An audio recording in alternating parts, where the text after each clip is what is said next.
कैसे आते हैं ये दुख, क्या होता है, उसके लिए बहुत सुंदर चित्रण तुलसीदास जी ने अयोध्या कांड के प्रकरण में बताया है। तीनों रानियों का परिचय दे रहे हैं तुलसीदास जी, बहुत सुंदर। कौशल्या, सुमित्रा, कैकेयी। ज्ञान शक्तिश्च कौशल्या, सुमित्रो उपासनात्मिका, क्रिया शक्तिश्च कैकेयी, वेद दशरथो नृपः। तुलसीदास जी कह रहे हैं ये जो कौशल्या है ये ज्ञान स्वरूपा है, कैकेयी जो है वो क्रिया स्वरूपा है, और सुमित्रा जो है वो उपासना स्वरूपा है। ऐसे चित्रण दे रहे हैं, बड़ा सुंदर।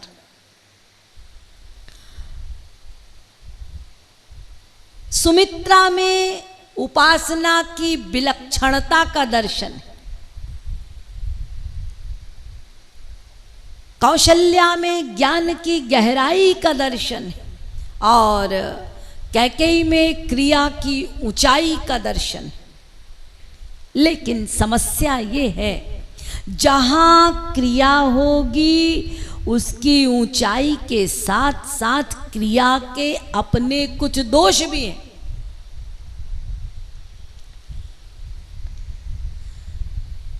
कौशल्या ज्ञान स्वरूपा है, उन्हें सही ज्ञान है, गलत ज्ञान होगा गड़बड़, और वास्तविक ज्ञान जिसको हो गया, जिसे वास्तविक ज्ञान होगा उसमें ममता अहम का अभाव होगा। ममता नहीं होगी, उस आसक्ति उसमें नहीं होगी, अहंकार उसमें नहीं होगा। मां कौशल्या उसे अपने बेटे के प्रति मोह नहीं है, ध्यान दीजिएगा, उनमें त्याग है, उनमें अहम भाव नहीं है।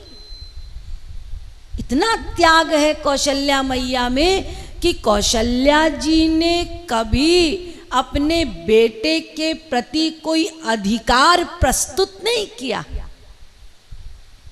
गीतावली रामायण में तुलसीदास जी कहते हैं, ऐसा वर्णन आता है कि जब छोटे से लला राम ने मां बोलना प्रारंभ किया, जैसे ही मां बोले कौशल्या मां ने कैकेयी को सामने कर दिया, ये तेरी मां है, मां बोल। अधिकार प्रस्तुत नहीं कर रही है, कैकेयी को सामने कर दिया, मां बोल, ये तेरी मां है। कभी अधिकार नहीं जतलाया। जब वनवास कहा गया, कैकेयी जिद पे अड़ गई, कौशल्या जी ने क्या किया? चाहती तो वो भी अपना अधिकार प्रस्तुत कर सकती थी। यदि प्रभु राम के प्रति मोह होता तो मोहवश उनकी स्थिति कुछ और होती। नहीं, वो ज्ञान स्वरूपा है, उनमें ज्ञान की गंभीरता है, त्याग है। और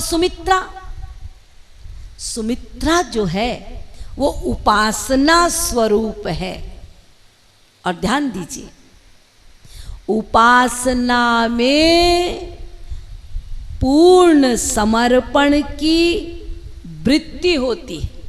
पूर्ण समर्पण की वृत्ति का होना ही उपासना है। तो सुमित्रा में उपासना का दर्शन होता है। इसीलिए जब दशरथ जी महाराज ने चरु दिया तो कैकेयी भी आगे, कौशल्या जी भी आगे, और सुमित्रा कहाँ है? पीछे। वो पीछे संकोच। क्योंकि जो उपासक होता है उसमें दिखावा नहीं होता, वो आगे आगे आकर अपना प्रदर्शन नहीं करता। भक्त में सदा पीछे रहने की आदत होती है, वो पीछे रहकर काम करता है, दिखावा नहीं करता। सुमित्रा जी पीछे, और उनका ये संकोच उनकी उपासना एवं विनम्रता का दर्शन है। और उनका ये पीछे होना उनके लिए घाटे का सौदा नहीं है, फायदा है। ऐसा कभी मत समझना कि यदि भक्त संकोची है, विनम्र है, पीछे रहता है तो उसका घाटा हो जाएगा। ना, बहुत फायदा होता है। सुमित्रा जी पीछे रह गई संकोचवश, तो क्या हुआ? दशरथ जी ने दोनों रानियों से कहा कि अपना अपना एक एक भाग सुमित्रा को दे दो। तो कैकेयी ने भी अपना भाग दिया, कौशल्या ने भी अपना भाग दिया, 2 भाग मिला। अर्थात थोड़ा दर्शन समझिए इसका। दर्शन ये है, अभी आपको मैंने बताया सुमित्रा उपासना का स्वरूप है, तो सुमित्रा के केंद्र में उपासना है, केंद्र में उपासना है। तो उपासना के साथ साथ कैकेयी ने अपना भाग दिया, यानी क्रिया का भाग भी मिला, और कौशल्या जी ने भी अपना भाग दिया, यानी ज्ञान का भी भाग मिला। तो यहां उपासना त्रय आयामी हो गई, और उपासना सदा 3 पक्ष वाली होती है। उपासना में 3 पक्ष होते हैं। पहला पक्ष ज्ञान का होता है, वो क्या है? उपास्य को अपने उपासक का स्वरूप का ज्ञान होना चाहिए, ये ज्ञान पक्ष उपासना का। दूसरा पक्ष क्रिया का होता है। उपासक को अपने उपास्य की सेवा करनी है, सेवा ज्ञान होना चाहिए, ये उपासना का क्रिया पक्ष। और तीसरा उपास्य के प्रति भावना, ये भावना पक्ष। ये 3 पक्ष हैं, क्रिया, ज्ञान, भावना। तो सुमित्रा जी में तो उपासना केंद्र में है ही, और ज्ञान पक्ष मिल गया, और उसके साथ साथ क्रिया सेवा का पक्ष भी आ गया।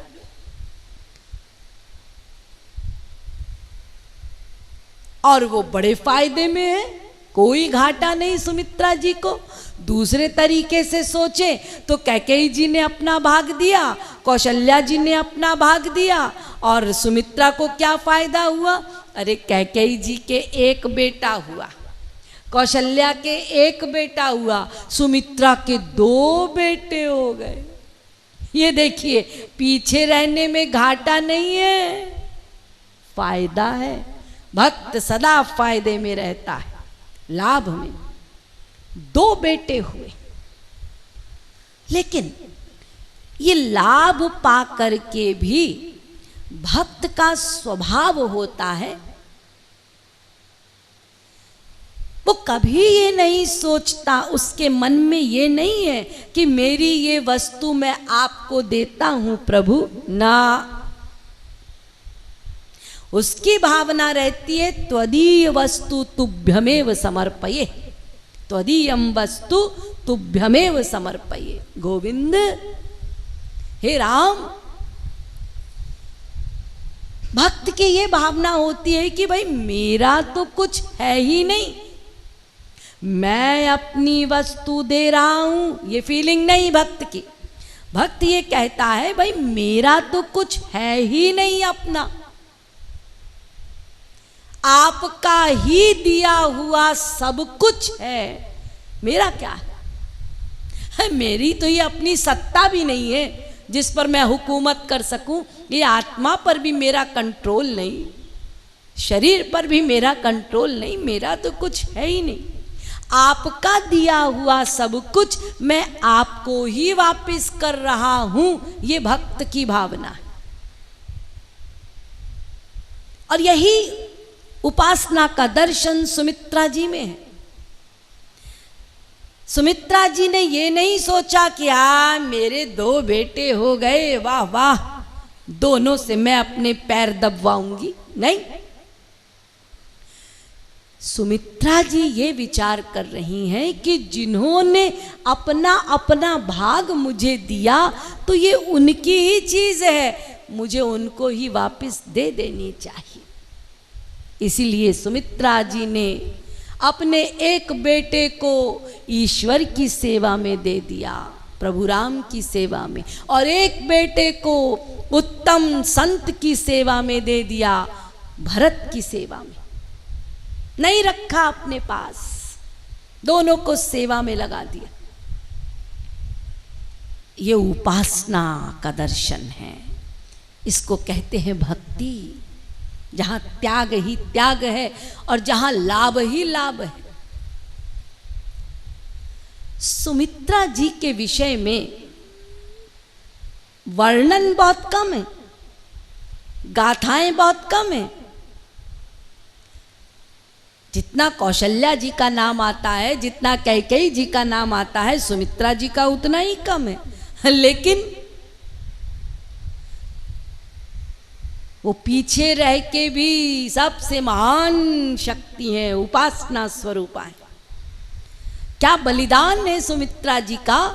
जब लक्ष्मण जी जिद करने लगे प्रभु राम से कि मैं अयोध्या में नहीं रहूंगा, मैं आपके साथ बन जाऊंगा, तो प्रभु राम जी ने बहुत समझाया कि नहीं नहीं, तुम्हें मेरे अनुपस्थिति में पिता की सेवा करनी चाहिए, माता की सेवा करनी चाहिए, मैं तुम्हारे ऊपर सब छोड़ कर जाऊंगा। कुछ नहीं सुना लक्ष्मण जी ने, तो हार कर प्रभु राम ने कहा, मांगहु विदा, जाओ विदा मांग लो, अपनी मां के पास जाओ। मांगहु विदा, मातु सन जाई। जाओ, अब तुम जब जिद ठाने ही हो तो अपनी मां से जाकर विदा मांग लो। लक्ष्मण जी गए अपनी मां सुमित्रा के पास और सुमित्रा जी से कहा, मां मुझे आज्ञा दीजिए। सुमित्रा जी ने कहा, मेरे पास क्यों आया है, क्या काम है? नहीं नहीं, वो प्रभु राम ने मुझे भेजा है और कहा है कि मां से बन जाने की आज्ञा ले ले। तो सुमित्रा जी लक्ष्मण से कहती हैं, आश्चर्य है लक्ष्मण, तू मेरे पास आया है आज्ञा लेने, क्या तू भूल गया तात तुम्हारी मातु बैदेही। बेटा तेरी मां तो बैदेही है, तात तुम्हारी मातु बैदेही। पिता राम सब भांति स्नेही। मैं तेरी मां नहीं हूं, तेरी मां तो वैदेही है, और तू जो मेरे पास आ गया, इसका मतलब लक्ष्मण तेरे अंदर अभी भेद दर्शन दिखाई पड़ता है। तू देह की मां के पास आ गया। और यहां शब्द देखिए, जानकी नहीं कहा, सीता जी नहीं कहा, वैदेही जो देह से परे वाली है, महाशक्ति, वो तेरी मां है। और तूने ये क्या गड़बड़ कर दिया जो मेरे पास आया? तुझे तो सीधा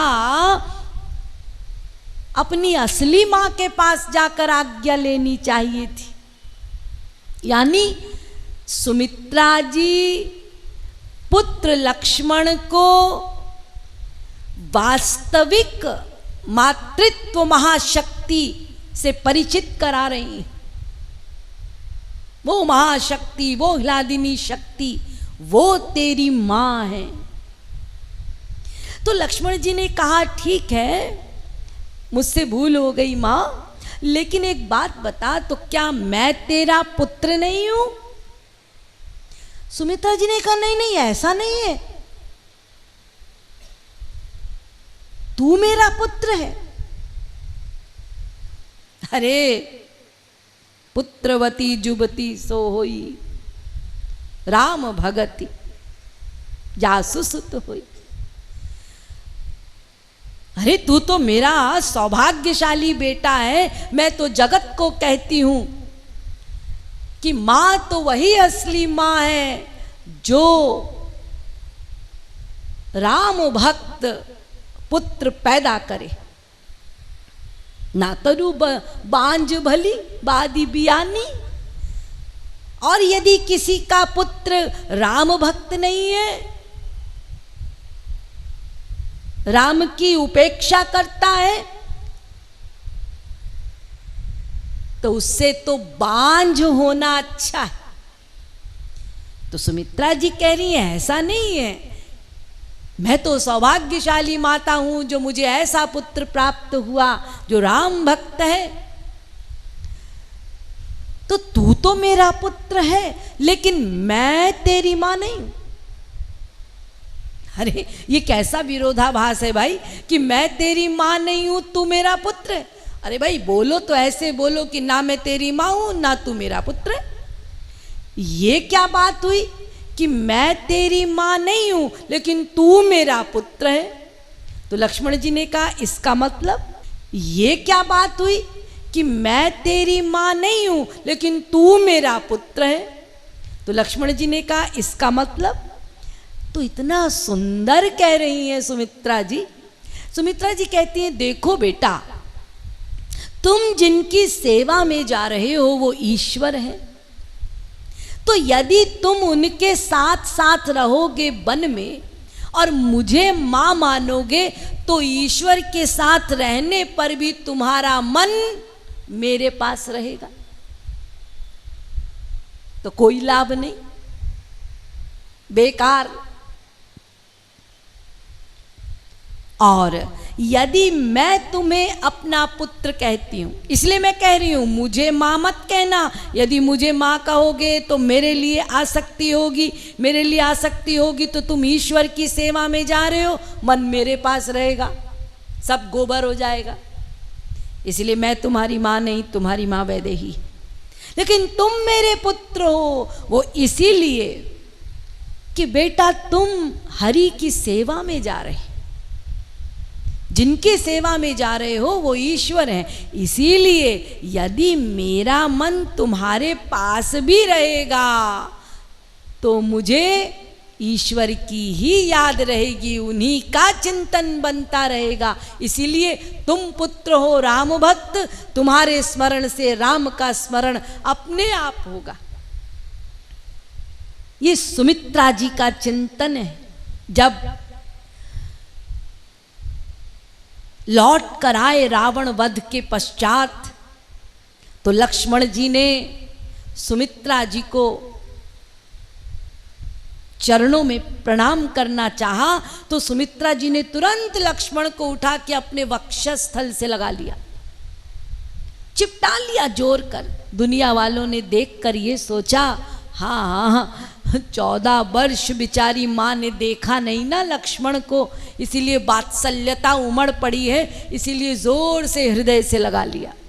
लेकिन तुलसीदास जी कह रहे हैं, ना ना ना, तुम सुमित्रा को क्या समझो, सुमित्रा वो उपासना का स्वरूप है। सुमित्रा जी ने जब लक्ष्मण को हृदय से लगाया तो वो दिव्य भाव जगत में चली गई, क्योंकि वो जानती है कि प्रभु राम ईश्वर हैं और वो प्रभु राम के चरणों का वंदन करना चाहती है, अपना शीश लगाना चाहती है, परंतु असमर्थ है, वो कर नहीं सकती। लोक दिखावे के कारण, व्यवहार के कारण उल्टा है, प्रभु राम उनके चरण छूते हैं, वो राम के चरण नहीं छू सकती।